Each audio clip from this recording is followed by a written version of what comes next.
29 जून 2026 या दिवशी आहे वटपौर्णिमा. वटपौर्णिमा आपल्या हिंदू धर्मामध्ये खूप महत्त्वाचा सण मानला गेला आहे बघा. या दिवशी प्रत्येक महिला म्हणजे सुवासिनी महिला ह्या दिवशी व्रत करून पूजा करत असते. आपल्या पतीला दीर्घायुष्य मिळावं ह्यासाठी ही व्रत करत असते. त्याचप्रमाणे बघा आपण पूजा करतो, ह्या दिवशी सेवा करतो, व्रत करतो, सर्व करत असतो. पण वटपौर्णिमा त्याचप्रमाणे पौर्णिमा हा दिवसच बघा, ही जी तिथी आहे ही ना भगवान विष्णू आणि माता लक्ष्मीला समर्पित आहे. या दिवशी तुम्ही जास्तीत जास्त प्रमाणात भगवान विष्णू आणि माता लक्ष्मीला प्रसन्न करण्यासाठी आपल्याला सेवा उपाय हे नक्कीच करायचे असतात. तर तुम्हाला वटपौर्णिमे दिवशी कोणते उपाय आपल्या घरामध्ये करायचे, त्याचप्रमाणे आपल्याला कोणत्या सेवा करायच्या आहेत बघा, ज्या न चुकता आपल्या घरामध्ये करायच्या. त्यात संपूर्ण विषय जर माहिती हवी असेल तर त्याविषयी सुद्धा व्हिडिओ आपल्या चॅनलवरती आहे, तो पण तुम्ही नक्कीच बघून घ्या. आजच्या व्हिडिओमार्फत तुम्हाला एक सांगणार आहे बघा, पिंपळ वृक्ष हा खूप महत्त्वाचा, म्हणजेच पिंपळाचं झाड. या झाडामध्ये ना पौर्णिमेच्या वेळेला भगवान विष्णू आणि माता लक्ष्मीचा एक वास असतो. आणि जी पण महिला किंवा जी पण व्यक्ती पिंपळ वृक्षाची त्या दिवशी सेवा करते, उपासना करते, पूजा करते, त्या झाडाला स्पर्श करते, त्या व्यक्तीच्या आयुष्यातील अडचणी, संकटे नक्कीच दूर होतात आणि माता लक्ष्मी आणि भगवान विष्णूंचा सुद्धा तिला एक कृपाशीर्वाद मिळतो. पौर्णिमे दिवशी प्रदोष काळामध्ये म्हणजे संध्याकाळी 3:00 वेळेला आपल्याला पिंपळाच्या झाडाची इथं जाऊन नक्की काय करायचे, कोणती सेवा करायची किंवा कोणती उपाय करायचे याविषयी तुम्हाला सविस्तर माहिती आजच्या व्हिडिओमध्ये मिळेल. तर तुम्ही हा व्हिडिओ कुठेही स्किप न करता व्हिडिओ शेवटपर्यंत बघा. तुम्ही जर माझ्या चॅनलवर नवीन असाल तर चॅनल लाईक करा, शेअर करा आणि नक्कीच सबस्क्राईब करा. चला आता व्हिडिओला सुरुवात करूया. सर्व स्वामी सेवेकरांना श्री स्वामी समर्थ. तर तुमचं प्रिया लाईफ या चॅनलमध्ये अगदी मनापासून स्वागत आहे. दरवर्षीप्रमाणेच बघा ह्या वर्षी सुद्धा वटपौर्णिमा आलेली आहे. 29 जून 2026 या दिवशी पहाटे 3:07 पौर्णिमेला प्रारंभ होत आहे. ही पौर्णिमा 29 जूनला दिवसभर असणार आहे आणि मंगळवारी पहाटे 5:27 ही पौर्णिमा समाप्ती होत आहे.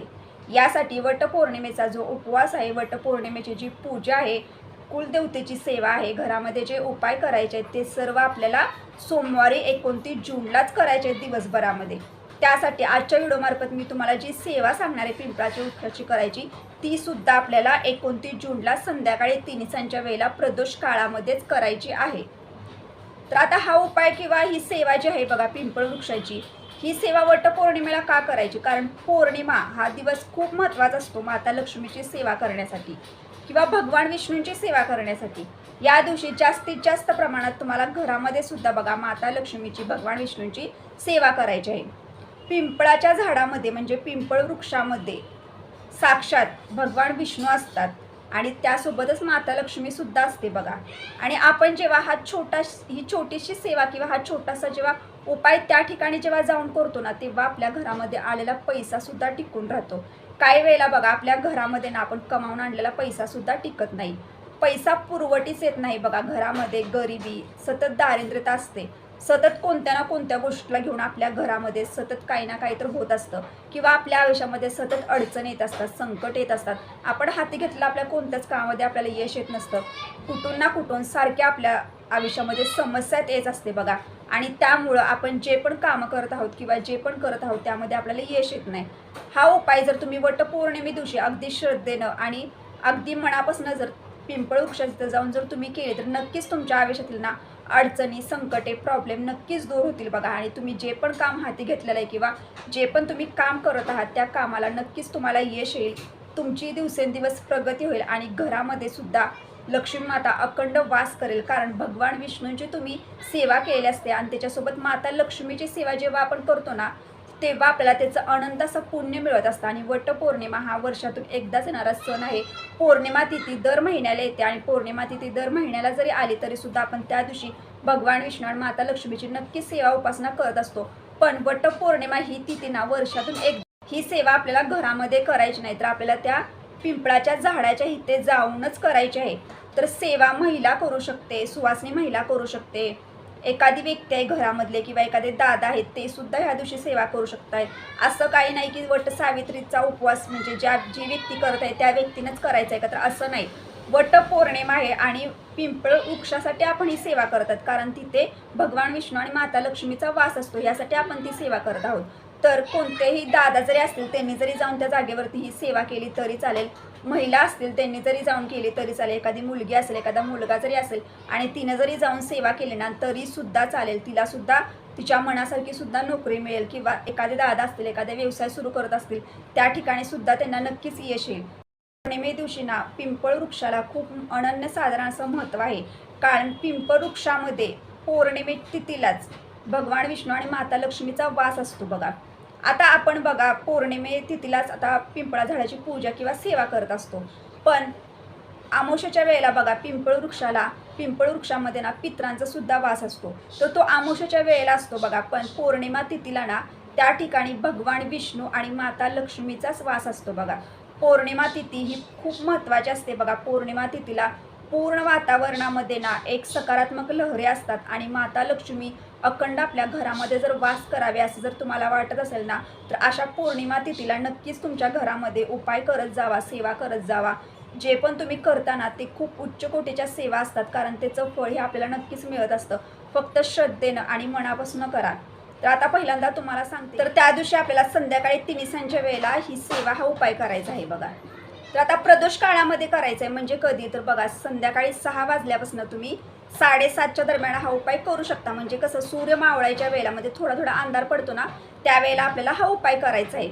तर आता काही दादा हे जॉब करत असतात किंवा काही महिला बाहेर जॉब करत असतात आणि त्या घरी येऊन जर हा उपाय किंवा ही सेवा जर करणार असाल ना तर तुम्ही संध्याकाळी 11, 11:30पर्यंत जरी हा उपाय त्या पिंपळ वृक्षाच्या जाऊन केला तरी सुद्धा चालेल. ज्यांना शक्य होते त्यांनी प्रदोष काळामध्ये करा, ज्यांना शक्य होत नाही त्यांनी नंतर जरी 11पर्यंत जरी केला तरी सुद्धा चालेल. आता तुमच्या गावामध्ये जवळपास जर पिंपळ वृक्षाचं म्हणजे पिंपळात जर झाड असेल तर त्या ठिकाणी जाऊनच तुम्हाला हा उपाय ही सेवा करायची आहे बघा. किंवा तुमच्या जवळपास तुम्ही जर एखाद्या ठिकाणी म्हणजे कुंडीमध्ये वगैरे कुठल्या तरी एखाद्या ठिकाणी तुम्ही जर पिंपळ वृक्षाचं एखादं रोप लावलेलं आहे तर तुम्ही तिथे सुद्धा ही सेवा हा उपाय करू शकता. तुम्हाला जिथं करणं शक्य आहे तिथं करा, पण पिंपळ वृक्षाच्या तिथं त्या ठिकाणी जाऊन म्हणजे पिंपळात झाडाच्या तिथं जाऊनच हा उपाय आपल्याला करायचा आहे बघा. तर आपल्याला काय करायचं, जाताना आपल्याला जात असताना आपल्याला कोणत्या वस्तू घ्यायच्यात किंवा कोणतं साहित्य घ्यायचं आहे. तर बघा एखादी महिला आता पूजा करायला निघाल्या किंवा एखादा दादा असतील तर त्यांच्यासाठी सांगते, एक ताट घ्या. त्या ताटामध्ये तुम्हाला थोडंसं हळदी कुंकू घ्यायचं आहे, म्हणजे हळदी कुंकवाचा करंडा जरी घेतला तरी चालेल. थोड्याशा अक्षता घ्यायच्या आहेत, थोडीशी साखर घ्यायची आहे. त्यानंतरच आपल्याला त्याच्यामध्ये कापूर घ्यायचा आहे, अगरबत्ती घ्यायची आहे. तुमच्याकडे जर फुलं असेल तर ती फुलं घ्यायची आहे जाताना. आणि त्याचप्रमाणे शुद्ध पिण्याचं पाणी एक तांब्या भरून आपल्याला घ्यायचं आहे बघा. हे घ्यायचं आणि जाताना आपल्या सोबत ना तुम्हाला एक दिवा घ्यायचा आहे बघा. तर आता आपल्याला दिवा कोणता घ्यायचा आहे, तुमच्या देवघरामध्ये जो दिवा असेल तो दिवा घेतला तरी चालेल.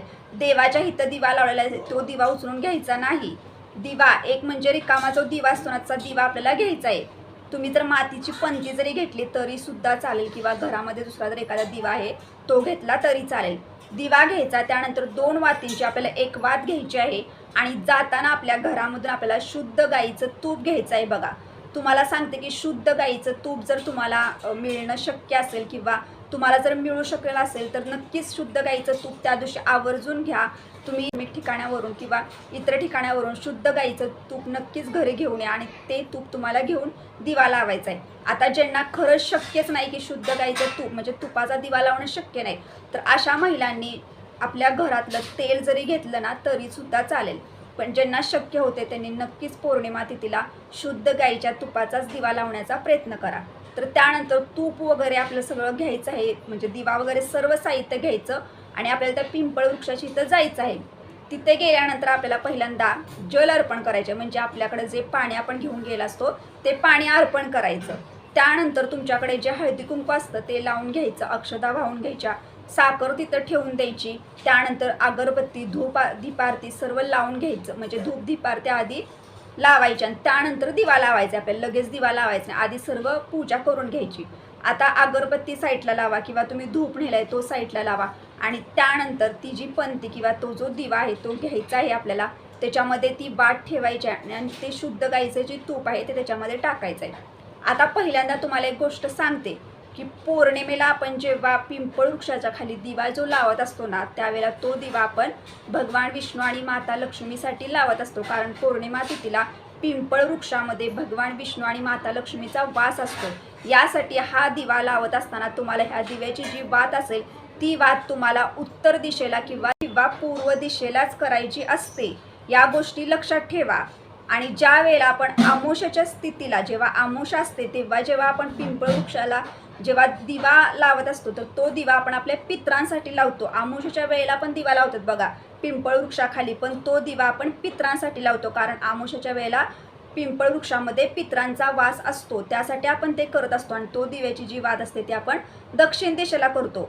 त्या गोष्टींची काळजी घ्या. आपण पौर्णिमा तिथीला जो दिवा लावणार आहे त्या ठिकाणी जाऊन त्या दिव्याची वात तुम्हाला समोरासमोर म्हणजे वरच्या साईडला जरी केली ना तरी मध्यभागी जरी असेल तरी सुद्धा चालेल.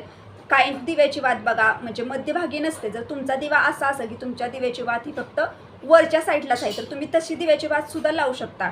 पण दिव्याची वात लावताना काळजी घ्या, कारण चूक करू नका. कारण काही व्यक्ती दक्षिण दिशेला करू नका, तर तुम्हाला उत्तर दिशेला किंवा पूर्व दिशेलाच त्या दिव्याची वात करायची आहे. आणि त्यानंतर आपल्याला दिवा लावायचा. दिवा लावून झाल्यानंतर आपल्याला प्रार्थना करायची आहे. भगवान विष्णू माता लक्ष्मीला प्रार्थना करायची आहे की तुमचा आशीर्वाद कायम आमच्या कुटुंबावरती राहू दे. माता लक्ष्मीला प्रार्थना करायची की तू कायम अखंड आमच्या घरामध्ये वास कर.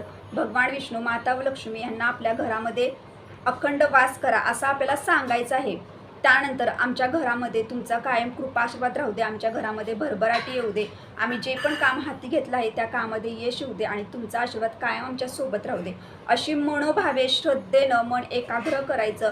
तुमच्या मनामध्ये जर काही अजून म्हणजे तुमची जर काही अडचणी असतील किंवा एखादी गोष्ट तुम्ही हाती घेतली ती पूर्णच होत नाही किंवा एखादा दादा असतील ते व्यवसाय करतात त्याच्यामुळे त्यांना यश येत नाही किंवा तुम्हाला मनासारखी नोकरीच मिळत नाही याविषयी सुद्धा तुम्ही बोलू शकता.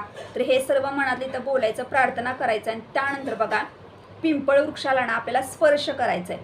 पिंपळ वृक्षाला स्पर्श करायचा, डोकं लावून आपल्याला अगदी मनोभावे तुमची जी पण मनातली कठीणातली कठीण विच्छा आहे ती विच्छा बोलायची आहे. बघा पिंपळ वृक्षाला स्पर्श करणं पौर्णिमेला खूप महत्त्वाचं आणि शुभ मानलं गेलं आहे. बघा या दिवशी ना तुम्ही जेवढं पिंपळ वृक्षाखाली बघा नामस्मरणात राहणार, जेवढं सेवा करणार ना तेवढा तुम्हाला भगवान विष्णू आणि माता लक्ष्मीचा आशीर्वाद मिळणार आहे. बघा त्याचप्रमाणे ह्या ठिकाणी तुम्हाला स्पर्श झाडाला केल्यानंतर पुन्हा तुम्हाला तिथे बसायचं आहे. बसण्यासाठी तुम्हाला आसन घेऊनच ती पूजा करायची आहे.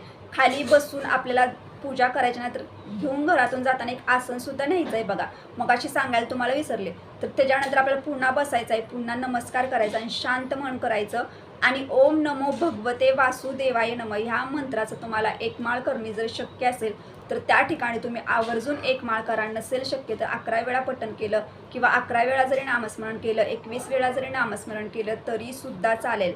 पण पौर्णिमा तिथीला प्रत्येक व्यक्तीनं पिंपळ वृक्षाची पूजा सेवा ही नक्की आवर्जून करा. बघा तुम्ही वट सावित्रीचं जे पण व्रत करता, जी पण पूजा करता, जे पण तुम्ही घरामध्ये उपाय केल्यात, जे पण तुम्ही सेवा केल्यात ना ते सर्वाचं फळ भगवान विष्णू माता लक्ष्मी तुम्हाला नक्कीच आवर्जून देतील.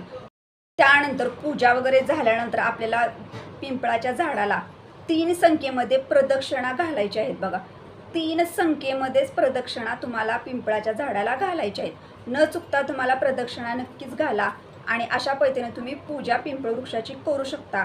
कठीणातली कठीण विच्छा सुद्धा तुमची नक्कीच पूर्ण होईल जेव्हा तुम्ही पिंपळ वृक्षाला स्पर्श करून जेव्हा त्यांचं दर्शन घेताना त्यावेळेला सांगते. आणि तुम्हाला हे सर्व करायचं आहे. बघा नक्की तुम्हाला अनुभव येईल पाहिजे, सर्व करायचं आणि घरी यायचं आहे. बघा अशी तुम्ही सेवा ना पौर्णिमा तिथीला नक्की करा. पण तुम्हाला एक सांगते की पिंपळ वृक्षाची किंवा पिंपळा झाडाची पूजा सेवा ही जी करायची आहे ती तुम्हाला संध्याकाळच्या वेळेलाच करायचं आहे, दिवसभरामध्ये करायची नाही. त्या ठिकाणी संध्याकाळची सेवा आहे. बघा उपाय आहे यासाठी तुम्हाला प्रदोष काळामध्ये ज्यांना शक्य असेल त्यांनी प्रदोष काळामध्ये करा म्हणजे 6च्या नंतर. आणि ज्यांना जर म्हणजे प्रदोष काळामध्ये 6 ते 7:30 ही जी वेळ असते ना तिन्ही सांज ही जी खूप महत्त्वाची वेळ असते बघा. तर ह्या वेळेमध्ये शक्य असेल तर ह्या वेळेमध्ये करा. नसेल शक्य तर रात्री 8, 9, 10, 11पर्यंत जरी केलं ना त्या ठिकाणी जाऊन तरी सुद्धा चालेल. पण सेवा चुकू नका, खूप महत्त्वाची सेवा आहे बघा. आणि वटपौर्णिमासारख्या महत्त्वाच्या दिवशी तर अजिबात चुकू नका. तर आजच्या व्हिडिओमार्फत मी तुम्हाला जी माहिती दिली ती माहिती जर तुम्हाला आवडली असेल तर लाईक करा, शेअर करा आणि नक्की सबस्क्राईब करा. भेटूया आता नेक्स्ट व्हिडिओमध्ये. पण सर्व स्वामी सेवेकरांना श्री स्वामी समर्थ.